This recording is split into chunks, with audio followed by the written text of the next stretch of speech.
Diskusi bersama politisi PDI Perjuangan Putra Nababan dan Burhanuddin Muhtadi. Mas Burhan, melanjutkan pertanyaan saya menggantung tadi di segmen sebelumnya. Jadi Anda membaca dinamika politik hari ini, Anies Baswedan datang ke kantor DPD PDI Perjuangan Jakarta, bukan ke kantor DPP. Ini sinyalemen kuat untuk maju pilgub atau ada hal lain? Ya, ini satu pertanda yang memberi semacam celah buat Anies Baswedan untuk dipinang oleh PDI Perjuangan. Jadi saya melihat Mas Anies seperti menyambut tanda kutip tantangan Ibu Mega beberapa hari lalu untuk menunjukkan komitmen dan loyalitasnya kepada janji-janji kebinekaan dan ideologi Pancasila ya, dengan mendatangi, karena selama ini kan Anies terkesan kurang aktif untuk mendekati partai apalagi terhadap PDI Perjuangan, dan kehadirannya di DPD PDI Perjuangan Jakarta itu menunjukkan bahwa dia punya keinginan untuk dipinang sebagai calon gubernur. Dan jangan lupa, Tifal, yang kalau PDI Perjuangan kan punya banyak opsi ya, bukan sekedar Anies untuk dicalonkan. Kalau Anies untuk maju sebagai gubernur, satu-satunya opsi ya melalui PDI Perjuangan. Dan itu harus ditunjukkan dengan proaktif mendatangi PDI Perjuangan. Dan nanti tinggal dilihat ya seberapa besar ya, karena bagaimanapun ada banyak sekali hal yang harus dipertimbangkan oleh PDI Perjuangan. Pertama, dari sisi alasan politik. Nah, Anies bagaimanapun pada posisi sebagai calon yang selama ini berada di luar kekuasaan, itu punya kesamaan politik ya dengan PDI Perjuangan. Yang kedua, dilihat dari sisi alasan elektoral. Anies juga lagi-lagi menempati peringkat pertama kalau alasannya itu, tetapi dari alasan yang lain, misalnya alasan kaderisasi, Anies jelas tidak masuk karena PDI Perjuangan punya banyak pilihan, entah itu Ahok, entah itu Mas Hendi, entah itu Mas Jarod, entah itu Mas Edi, dan seterusnya. Tetapi lagi-lagi ini bukan hal yang mudah karena pasti ada banyak pertimbangan, termasuk kalau kita lihat meskipun Anies elektabilitasnya tertinggi, tetapi di segmen konstituen PDI Perjuangan Anies hanya dipilih oleh 7% saja. Nah, itu temuan menurut SMRC, itu temuan menurut indikator. Jadi survei indikator basis PDI Perjuangan sebagian besar ke Ahok, kemudian ke Ridwan Kamil. itu ganjalannya bakal signifikan berpengaruh pada pengusungan PDIP ke Anies tidak menurut Anda? Nah, lagi-lagi pertimbangan mana yang mau dipilih? Apakah alasan politik dan alasan elektoral, ataukah alasan ideologis dan kaderisasi? Bagaimanapun masih ada jarak antara Anies dengan PDI Perjuangan, ya. Terutama kalau kita flashback ke 2017, ya. Tetapi dalam konteks politik kita hari ini masih mungkin, Tifal, wong kita aja nggak membayangkan Jokowi dengan Prabowo bergabung. Nanti tinggal kita lihat ya berikutnya, apakah Anies yang secara ideologis mungkin agak berjarak dengan PDI Perjuangan, kalau dilihat dari sisi kemungkinan ya mungkin saja, tetapi lagi-lagi masih ada waktu buat Ibu Mega, buat jajaran PDI Perjuangan untuk memikirkan plus minusnya. Nah, kalau begitu gimana tuh Bang Putra, pandangan ideologisnya dengan konstituen agak berbeda kalau kita tarik 2017 juga halnya begitu gitu. Nah, nanti pendekatan PDI Perjuangan untuk mengusung nama tertentu, entah itu Anies atau nama lainnya, pendekatan masalah ideologis kah atau masalah ya yang penting siapapun yang punya peluang menang atau gimana? Ya, biar bagaimanapun kan PDI Perjuangan seperti yang disampaikan oleh Mas Burhan tadi, setelah adanya putusan MK, dan ini kita juga sedang mengawal supaya nanti PKPU-nya itu juga sesuai dengan putusan Mahkamah Konstitusi, tidak kembali ditelikung di tengah jalan. PDI Perjuangan bisa mencalonkan calon gubernur dan wakil gubernur pada tanggal 27 sampai 29 nanti.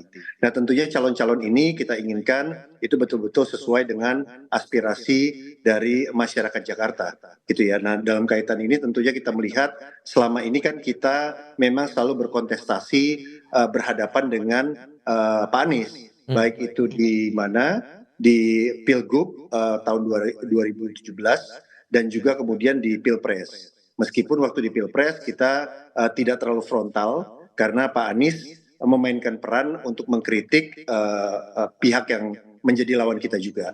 Nah, dalam hal ini tentunya kita harus menjajaki bagaimana kalau memang nanti menjadi keputusan, tentunya kita juga harus menjajaki seperti yang disampaikan Pak Burhan tadi. Tapi kami percaya bahwa pendukung PD Perjuangan itu akan menerima dan akan juga mendukung putusan dari DPP, dalam hal ini Ketua Umum PD Perjuangan. Kami sudah terlatih dan terbiasa ketika Pak Jokowi waktu itu juga dipilih oleh DPP di tahun 2012, itu juga mendapat dukungan dari seluruh pengurus yang ada di DKI Jakarta.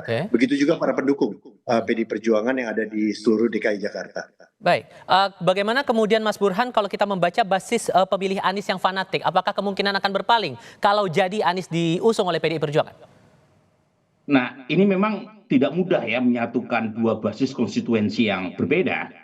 Tetapi Anies juga menghadapi masalah karena PKS sebagai tulang punggung kekuatan Anies selama ini itu mendukung Ridwan Kamil, dan ada doktrin taat kepada Qiyadah yang diikuti oleh akar rumput PKS yang setidaknya akan mengurangi dukungan dari segmen pemilih PKS kepada Anies Baswedan, dan itu harus dikompensasi dengan dukungan dari kelompok nasionalis.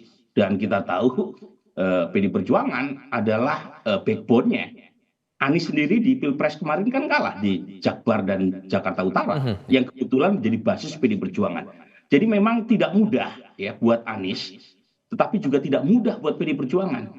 Karena PD Perjuangan punya calon, dan di antara nama-nama dari kader PD Perjuangan yang paling mendekati Anies, Ahok. Tetapi Ahok sendiri karena 2017 itu masih tersangkut isu abad pertengahan. Ya, saya sebut itu ya, isu abad zaman batu ya, yang membuat sebagian pemilih Islam itu masih kurang antusias untuk memilih Ahok. Jadi hal-hal semacam ini saya kira akan dipertimbangkan matang. Tentu saja ada pertimbangan politik ya, karena dari sisi politik Anies dan PD Perjuangan sekarang berada pada kubu yang sama, terutama dalam menyikapi kekuatan Kim Plus yang makin dominan. Jadi kalau pertimbangannya itu, saya kira Anies akan dipilih sebagai calon gubernur. Tetapi kalau pertimbangannya adalah ideologis dan kaderisasi, Anies saya kira bukan opsi untuk dipilih sebagai calon gubernur. Nah, Bang Putra, ini kan tinggal menunggu keputusan dari PDIP begitu. Nah, apalagi yang akan dipertimbangkan untuk kemudian menyatakan putusan untuk siapa yang akan diusung di Pilkada Jakarta nantinya? Ya, itu menjadi kewenangan dari Ibu Ketua Umum dan DPP ya dalam hal ini ya. Tentunya tadi yang disampaikan Mas Burhan itu benar sekali. Kita juga mempunyai kader-kader yang sangat mumpuni, yang sangat dekat dengan akar rumput PD Perjuangan, dan bahkan bisa bukan hanya PD Perjuangan tapi para simpatisan dan pemilih dari PD Perjuangan, bukan hanya kader dan anggotanya saja. Kita punya yang cukup banyak kader-kader yang mumpuni, dan tentunya dalam hal ini kita masih membuka komunikasi politik dan silaturahmi dengan Pak Anies. Nah, tentunya kan pandangan-pandangan Pak Anies yang selama ini kita sudah lihat kan ada track recordnya semua ya, bukan hanya pandangan yang baru disampaikan beberapa jam yang lalu, tapi bagaimana Pak Anies menyampaikan pandangannya ketika Pilpres dan saat debat Capres, dan juga saat setelah selesai pemilihan kan kita monitor terus, dan kita tentunya mengevaluasi pandangan-pandangan dan pikiran-pikirannya Pak Anies dalam hal ini, dan tentunya itu menjadi bahan pertimbangan buat pimpinan di dalam menentukan pilihannya. Tapi yang disampaikan Pak Burhan sangat betul sekali, bahwa PD Perjuangan tidak kekurangan kader. Kita punya kader juga yang cukup mumpuni, tapi biar bagaimanapun ini bukan persoalan hanya kader atau tidak kader, tapi bagaimana kita menyatukan satu kekuatan kebangsaan yang tadi kita bicarakan banyak sekali Pak Burhan dengan Pak Anies terkait dengan arus besar kebangsaan, bagaimana kebinekaan Pancasila dan juga rasa keadilan itu jangan dipisahkan di dalam kita berbangsa dan negara. Seringkali kalau kita saksikan, saya kebetulan anggota Balik dan juga saya masuk dalam Panja, saya hadir dalam Timus Timsin, seolah-olah hal-hal tersebut untuk mencapai kemenangan itu dinafikan, dihilangkan. Yang penting menang dulu. Dan ini sebagai catatan Kompas juga, saya menyaksikan langsung bagaimana pemerintah yang hadir dalam pertemuan itu juga melakukan pembiaran. Artinya sudah jelas itu adalah putusan Mahkamah Konstitusi, tapi pemerintah mengikuti mana yang mayoritas. Padahal yang mayoritas itu bisa salah. Dan akibatnya kita melihat bagaimana mahasiswa dan masyarakat madani bahkan bukan tanda petik lagi, menjebol tembok DPR Oke. untuk menyatakan ketidaksetujuannya. Nah, hal-hal seperti ini harusnya menjadi bahasan kita, bukan hanya sekedar punya KTA atau tidak, Baik. kader atau tidak, ya masuk PDI atau tidak dan lain Oke. sebagainya. Nah, kita kurang membahas terkait hal ini, tapi lebih suka membahas tentang teknis-teknisnya saja, gitu loh. Karena tentu ini juga namanya patut dicermati begitu sejauh mana elektabilitas dari pasangan calon begitu. Oke, saya terakhir ke Mas Burhan kalau begitu. Kalau melihat nama Anies punya potensi untuk diusung PDIP, Anda membacanya di akar rumput PDIP setuju juga atau enggak nih? Ya kalau didasarkan pada survei hari ini ya, sebelum PD Perjuangan mengeluarkan keputusan, masih tinggi resistensi dari akar rumput PD Perjuangan, kan susah juga membayangkan orang seperti Mas Guntur Romli ya, orang seperti elit PD Perjuangan yang dulu sangat kritis terhadap Mas Anies, tiba-tiba mendukung Mas Anies, kan perlu waktu kan untuk itu. Nah tetapi lagi-lagi kalau pertimbangannya adalah perlunya penyatuan kekuatan oposisi terhadap dominasi Kim Plus, saya kira mengusung Anies bagian dari opsi yang perlu dipertimbangkan. Karena jangan lupa PD Perjuangan sekarang menjadi satu-satunya kekuatan oposisi formal. Dan itu jauh dari cukup untuk memberi perimbangan terhadap kekuasaan. Dan Anies adalah representasi dari tokoh oposisi di luar parlemen. Nah kalau misalnya pertimbangannya itu, ya Anies bisa menjadi opsi untuk diusung oleh PD Perjuangan meskipun masih ada resistensi di tingkat akar rumput PD Perjuangan. Sekali lagi sedikit banyaknya pilkada ini bicara soal sosok, tapi ini juga yang kita tunggu dari PDI Perjuangan, nama siapa yang akan diusung untuk Pilgub Jakarta. Bang Putra dari PDI Perjuangan terima kasih, Mas Burhan terima kasih juga sudah berbagi perspektif bersama kami. Sehat selalu semuanya, selamat sore.